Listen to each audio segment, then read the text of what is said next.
극우 세력과 절연하고 인적 쇄신을 해야만 국민의힘이 살 수 있다. 이러면서 당대표 선거에 나선 분입니다. 국민의힘 당대표 후보인 조경태 의원 전화로 연결 이야기 나눠보겠습니다. 의원님 안녕하세요. 네, 안녕하세요. 조경태입니다. 의원님 저 당대표 선거 나가시면서 공약 내거신 거 보니까 100% 국민 인적쇄신위원회를 설치해서 이른바 한남동 45명과 플러스 알파를 인적쇄신해야 한다. 이렇게 말씀하셨잖아요. 네네. 이 쇄신의 대상이 되는 한남동 45명과 플러스 알파, 이 기준은 뭔가요? 아무래도 위헌적이고 불법적인 비상계엄으로 인해서 우리 당이 정권을 거의 민주당에 헌납하듯이 하지 않았습니까? 예. 그리고 그러한 비상계엄이 국민들로부터 많은 충격과 고통을 줬습니다. 이 지난 겨울에 있었던 일에 대해서 아무 일이 없었던 것처럼 그냥 훌쩍 넘어가는 것은 그건 바람직한 모습이 아니고요. 예. 가오를 청산하지 않고는 저는 국민의힘이 아무것도 할 수 없다라고 생각합니다. 국민들께서는 예. 단단한 인적 쇄신을 하라라고 원하고 있고요. 그런데 예. 여기에 뜻과 반하는 국민의 뜻에 반하는 거스리는 그런 모습, 우리 당의 모습을 가지고는 도저히 희망도 기대도 할 수 없다. 예. 그래서 강력한 인적 쇄신, 혁신을 해야 된다. 이런 생각을 합니다. 그 한남동 45명에서 몇 명 더 나가는 사람들은 어떤 기준으로 선정하시는 거예요, 의원님? 네, 그것은 우리 국민들께서 예. 우리 국민의힘에 우리 예. 당에 대해서 이 사람들은 좀 국민의힘에서 좀 퇴출을 시켰으면 좋겠다, 청산했으면 좋겠다, 예. 또는 또 쇄신했으면 좋겠다. 예. 그런 인물들이 좀 더 강범위하게 예. 포괄적으로 인적 쇄신의 대상이 될 수 있고요. 이러한 평가를 국민들께 받아야 된다, 이런 예. 입장입니다. 의원님, 이게 사실 쇄신이란 게 방식이 여러 가지가 있잖아요. 다음 총선 불출마도 있고 지금 의원직 사퇴도 있고 당에서 제명도 있고 여러 가지가 있는데 의원님이 생각하시는 가장 강한 방식의 인적 쇄신은 뭐가 있습니까?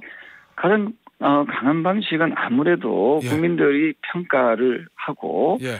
그럼으로써 우리 당에서 일단 우리 당의 구성원 일원이 될 수 없다는 그 모습을 보여줄 때 예. 내년 우리 당의 경쟁력도 올라가고 내년 지방선거에서 희망이 있다 이래 보거든요. 총선 불출마라면 아직 3년이나 남은 상태에서 총선 불출마라면서 너무 먼 이야기다, 미래 이야기가 예. 될 수밖에 없는 거지요. 그래서 저는 우리 당이 예. 정통 보수 정당으로 거듭나려면 국민들께서 보수다운 정당으로 만들어라 하는 주문이거든요. 그 주문에 우리가 부합하기 위해서는 강력한 혁신을 해야 된다, 이런 생각합니다. 그러면 몇 명 의원들은 출당시킬 수도 있다, 이런 말씀이신 거네요.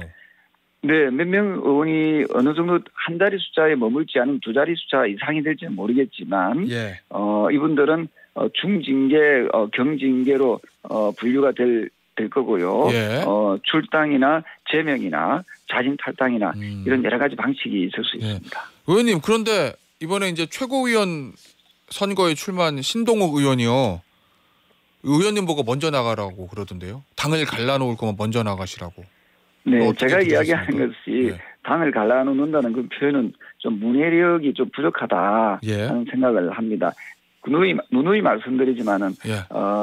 국민들의 눈높이에 맞지 않고 또 반성하지 않는 모습, 책임지지 않는 모습을 계속 가져가게 되면 우리 당 지지율이 떨어질 수밖에 없는 거지 않습니까? 예. 지금도 3대 특검, 특히 내란 특검이 이루어지고 있는데 당에 부담을 주고 당에 해를 끼치는 그런 정치인들은 왜 우리 당에 남아서 계속 우리 당의 미래를 불투명하게 합니까? 저는 국민들께서 우리 당을 혁신하라, 바꿔라, 예. 쇄신하라라고 이야기한다면은 저는 그리고 또 우리 당이 또 정통 보수 정당으로서 예. 집권을 원한다면은 스스로 책임지는 그런 모습이 대단히 중요하다, 이렇게 보는 거죠. 자, 그러면 당과 보수 세력을 분열시키기 위한 게 아니라 건강하게 다시 태어나게 하기 위해서 나는 인적 쇄신을 시도하는 건 이런 말씀이신 거죠, 의원님? 네, 그렇습니다. 예, 알겠습니다. 자, 그런데 그 관련해서 이 안철수 후보하고 주진우 후보에게 반극우 연대 단일화 이거 제안하셨잖아요. 네네. 뭐 혹시 이거 제안하시고 나서 두 후보하고 소통하신 적이 있습니까, 의원님? 네, 아직까지는 그 방구 연대에 대해서 단일화에 대해서 예. 응답은 없으신데 예. 항상 그 문은 열려 있다. 지금도 예. 열려 있다 보시면 되고요. 예. 언제든지 단일화 방식에 대해서는 어떤 방식이든 저는 수용할 그런 자세에 되어 있거든요. 예. 그래서 우리가 하나의 목소리로 일치 단결할 때 예. 혁신적인 그런 후보들이 저는 그 당권을 잡아야만이 당에 그나마 희망이 있다 이렇게 예. 보는 거죠. 이 안철수 후보하고 주진우 후보는 보니까 아직까지는 조금 뜨뜻미지근한 반응을 보이는 것 같은데 왜 그런다고 보세요? 결선 네, 투표가 있어서 그럴까요? 그럴 수도 있고요. 예. 저는 손뼉도 마주쳐야 소리가 나지 않겠습니까? 예. 제가 계속 이렇게 단일화의 필요성 또 단일화를 해야만이 우리 당이 건강한 정당으로 다시 날 수 있다 이런 생각을 하고 있고요. 예. 지금 현재로 우리 당의 지지율이 10%대에 머물고 있지 않습니까? 당이 사느냐 죽느냐는 그런 아주 절체절명의 그런 기로에 서 있다라고 예. 봅니다. 뜻을 함께하는 그런 분들이 모여서 당을 예. 다시 새롭게 거듭나도록 해야만이 온건 보수가 다시 돌아오고 중도층이 다시 돌아올 수 있다 이렇게 생각합니다. 만약에 단일화가 안 되면 이른바 반탄파 김문수 후보하고 장동혁 후보 쪽이 당권을 질 가능성이 높다고 보십니까? 그거는 좀 뚜껑은 열어봐야 되겠습니다만은 그렇죠. 예. 어쨌든 이 방송을 듣고 계시는 정통 보수를 지지하는 우리 국민들께서 또 당원들께서 예. 이번이 마지막 기회라는 그런 조경태의 간절함을 꼭 들어주시고 혁신적인 그런 정당으로 거듭날 수 있도록 함께해 주시면 고맙겠습니다. 아니 장동혁 후보 말이 나왔으니까 말인데 아까 신동욱 후보와는 다르게 장동혁 후보는 이제 직접적으로 선거에서 겨뤄야 되는 경쟁자시잖아요, 의원님. 네네. 이런 얘기를 했습니다. 의원님을 포함한 이제 이른바 찬탄파 주자들을 향해서 하는 얘기인데 싸울 때 피해 있던 사람들이 전투에서 피범벅된 동지를 향해 손가락질할 자격이 없다. 이 얘기는 야당과 싸우는 건 우리고 당신들은 조용히 있다가 왜 우리 동지들한테만 뭐라고 하냐 뭐 이런 얘기거든요. 제가 참 어이가 없어서 좀 그렇습니다만은 예. 그러면 이분들이 윤석열 전 대통령의 비상계엄이 네. 위헌적이고 불법적인 비상계엄이 옳았다는 건지 그것부터 좀 명백히 자기들 입장을 밝혔으면 좋겠고요. 김문수 후보나 장동혁 후보가요. 예. 예. 피를 흘렸다고 했는데 피범벅이라는 표현했는데 누가 피를 흘렸습니까? 사실은 정통 보수를 사랑하는 당원들 그리고 국민들이 저는 윤석열 전 대통령의 잘못된 판단으로 저는 정권도 뺏기고 그러므로서 상실감과 자괴감이 얼마나 큽니까? 예. 저는 아직도 헌법의 가치 또 법치주의를 망각하고 있는 그런 극우 세력들 일부 세력들이 우리 당에 남아 있게 되면은 예. 저는 제대로 된 통합도 이루어지지 않고 예. 우리 당은 항상 어려운 길을 갈 수밖에 없다 이 말씀을 드리고 싶습니다. 알겠습니다. 그런데 이 이른바 반탄 후보들요. 김문수 후보하고 장동혁 후보 약간 좀 톤은 다른 거 아니냐라는 언론의 분석도 있거든요. 이 윤석열 전 대통령 방문 문제라든지 그다음에 친한계를 향한 태도, 그다음에 전환길 씨와 유튜브 출연 문제 약간 좀 결이 다른 것 같긴 한데 그건 왜 그런다고 보십니까? 저는 본질은 하나하고 같다라고 생각합니다. 본질은 같다. 이분들은 결국은 비상계엄에 대해서 불법이고 위헌이라는 것을 저는 받아들이지 않고 있다고 생각하거든요. 이분들은 윤 의견에 대해서 주장하는 분들하고 아주 가까이 있어 보이고요. 그리고 계엄령을 계몽령이라고 거짓 선동하는 전환길 이분에 대해서 또 우호적인 입장이지 않습니까? 그렇다면 본질은 같다라고 생각을 하고요. 그분들이 워딩을 보면은 그분 중에 한 분은 워딩을 보면은 단일화를 하겠다 해놓고 또 상당히 좀 약속을 지키지 않고 그때마다 믿을 수 없는 그런 입장의 변화들을 많이 보여주고 있지 않습니까? 그렇다면은 이분들의 어떤 생각은 입장은 거의 대동소이하다 이렇게 보는 거죠. 알겠습니다. 자, 여당 얘기 좀 해볼게요, 의원님.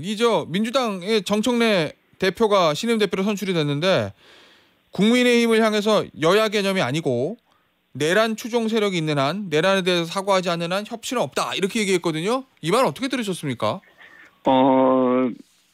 여당 이제 대표가 이제 여당의 한 의원이 아니고 여당의 한 대표가 되지 않았습니까? 예. 그렇다면 좀 더 부드럽고 좀 순화된 그런 표현을 했으면 좋겠고요. 예. 그리고 우리 당의 어떤 문제에 대해서는 저 조경태가 당 대표가 되어서 예.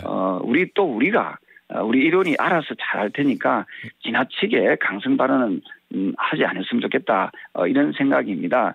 제가 예. 이런 그 좀 거친 여당의 당 대표를 상대해서 예. 당을 잘 지켜 나갈 수 있는 사람은 조경태다 이런 생각을 합니다. 그러면은 상대당의 민주당의 수장이 정청래 의원으로 당 대표가 된 이상 그 사람을 상대할 수 있는 거는 다른 후보들보다 나 조경태가 더 낫다 이런 말씀이신 거예요? 네, 아무래도 이분이 주장하시는 여러 가지 내란과 관련된 그런 혐의에서 가장 자유로울 수 있는 사람이 조경태라고 생각하지 않겠습니까? 국민들도 그렇게 생각을 하고 계시고요. 예. 그래서 일단 내란에 대한 그 시비거리를 예. 말끔하게 해결할 수 있다라고 보고 있고요. 예. 그러므로서 정상적인 여야 관계를 통해서 복원해서 제대로 된 그 정치 기반을 확보해 나간다. 그렇다면 여야가 머리를 맞대서 궁극적으로 국가 발전을 도모할 수 있는 예. 그런 정치 복원이 가능하다. 저는 그렇게 봅니다. 오, 알겠습니다. 어제부터 국민의힘에서 지금 방송 3법에 대해서 필리버스터 지금도 진행 중이잖아요, 의원님. 네네. 이 소수 야당의 뭐 한계는 있겠지만 이 당의 대여 투쟁 요거는 어떻게 지켜보고 계십니까? 그래서 최다선 지금 의원으로서. 우리 당이 지지율이 아주 떨어지고 국민의 힘이 예. 거의 해체 수준으로 국민들께서는 국민의 짐이라고 하지 않았습니까? 그래서 아무리 어떤 좋은 말을 해도 우리 당이 하게 되면은 국민들부터 크게 환영받거나 지지받기가 어려운 그런 구조입니다. 예. 지금은 대여 투쟁보다는 우리 당내의 전열 정비가 더 중요하다 생각합니다. 전열 우리 당이 정비요? 예. 좀 더 많은 지지를 획득하기 위해서는 저는 우리 당부터 내부 쇄신과 혁신을 해서 국민적 지지를 획득을 하는 것이 중요하지. 예. 지금 무작정 싸운다 해가지고 저는 국민들이 우리 당을 저는 크게 지지하지 않을 것이다 이렇게 보고 있습니다. 알겠습니다. 윤석열 전 대통령 얘기 잠깐 짚어볼게요, 의원님. 첫 번째 지난 주말에 이 체포영장 집행 실패했을 때 이른바 언더웨어 논란 이런 게 있잖아요. 네. 수위를 먼저 벗었느니 체포 시도하니까 벗었느니 특검 쪽하고 윤석열 전 대통령 쪽 말이 다르긴 한데 어찌 됐건 이 속옷 논란, 언더웨어 논란 이런 게 생겼습니다. 이런 일련의 과정들을 어떻게 평가하고 계세요, 의원님? 네, 참으로 좀 비루한 모습이다라고 보고 있고요. 제가 참 입에 담기도 참 싫습니다, 사실은. 예. 본인이 특검 수사를 했던 검사 출신이었고 또 검찰총장을 하신 분 아닙니까? 예. 그렇다면은 본인이 정당하고 딱 떳떳하다면 저는 나가서 당당하게 수사를 받는 것이 옳다라고 보는데 예. 그 당당한 모습은 어디로 가는지 모르겠고요. 또 이런 분을 또 지지하고 윤어겐이라고 외치는 그 극우 세력들은 도대체 어떤 생각을 하고 있는지 모르겠습니다. 예. 우리나라는 헌법의 가치를 수호해야 되고 또 법치주의에 맞는 행동을 해야 된다. 법을 잘 지켜야 된다는 그런 측면에서 봤을 때 예. 저는 이분의 행동은 도저히 상식적으로 이해가 가지 않습니다. 자, 일단 정성호 법무부 장관은 물리력 동원이라도 하라라고 이제 서울구치소에 지시를 했다는 거고 특검도 그런 얘기를 했는데 의원님 어떻게 보세요? 오늘이나 내일 윤석열 전 대통령이 저항하면 물리력 행사에서라도 강제 수사라도 해야 된다고 생각합니다. 네네. 물리력 동원에 찬성하세요, 의원님? 저는 그런 상황이 벌어지지 않도록 하기 위해서라도 예. 저는 본인이 스스로 정말 국민들께 또 우리 정통 보수한테 씻을 수 없는 그런 아주 어떤 잘못을 했다면 예. 스스로 나가서 수사를 받고 국민들께 용서를 구하는 것이 그것이 저는 직전 대통령으로서 자세다 이렇게 보고 있고요. 물리력까지 동원되는 그런 상황까지 안 가도록 본인 스스로가 본인 스스로가 이 부분에 대해서 조금 더 무겁게 받아들였으면 좋겠다 이 말씀 드리고 싶습니다. 알겠습니다. 의원님 마지막 질문 될 것 같은데요. 이 상대인 김문수 후보가 어제 한 방송에 출연했는데 이렇게 얘기를 했더라고요. 이 전한길 씨의 극우 논란과 관련해서 정청래 같은 극좌들이 만들어낸 프레임이다. 왜 이런 얘기를 했거든요. 그럼 결국 왜 그 프레임 문제를 내부에서 제기해서 정청래 의원과 같은 극좌가 만드는 프레임에 먼저 빠지냐, 뭐 요 얘기인데 의원님 어떻게 들으셨습니까? 이분이 참 많이 바뀐 것 같습니다. 극우라는 말의 표현이 뭐냐면요. 예. 불법적이고 또 거짓 선동하는 게 극우입니다. 불법적인 행위를 하고요. 예. 윤석열 전 대통령이 비상계엄이 위헌이고 불법이라는 것이 헌법재판소에서 드러나지 않았습니까? 근데 윤의견을 외치는 전한길 씨하고 같이 계몽령이라고 이야기하는 전한길 씨와 같이 노는 게 그게 극우 세력이 될 수밖에 없는 거지요. 예. 제가 당대표가 되면은 이 부정선거 음모론자 그리고 그런 거짓 선동이거든요. 그다음에 예. 윤의견 추종자들 그리고 정강원 예. 목사 추종자들은 우리 당에서 예. 단호히 끊어내야 되는 그런 절연 세력입니다. 그래서 김문수 전 후보는 지금 같이 함께 경쟁하는 후보입니다만은 극우와 극자의 그 개념을 자꾸만 혼돈시키지 마시고요. 그렇게 전한길 그분을 옹호하는 것 자체가 예. 극우적 사고고 극우 세력이라는 그 사실을 꼭 기억하시길 바랍니다. 알겠습니다. 의원님 오늘 말씀 여기서 마무리하도록 하겠습니다. 지금까지 국민의힘 전당대회 당대표 후보로 출마한 조경태 의원이었습니다. 의원님 감사합니다. 네, 감사합니다.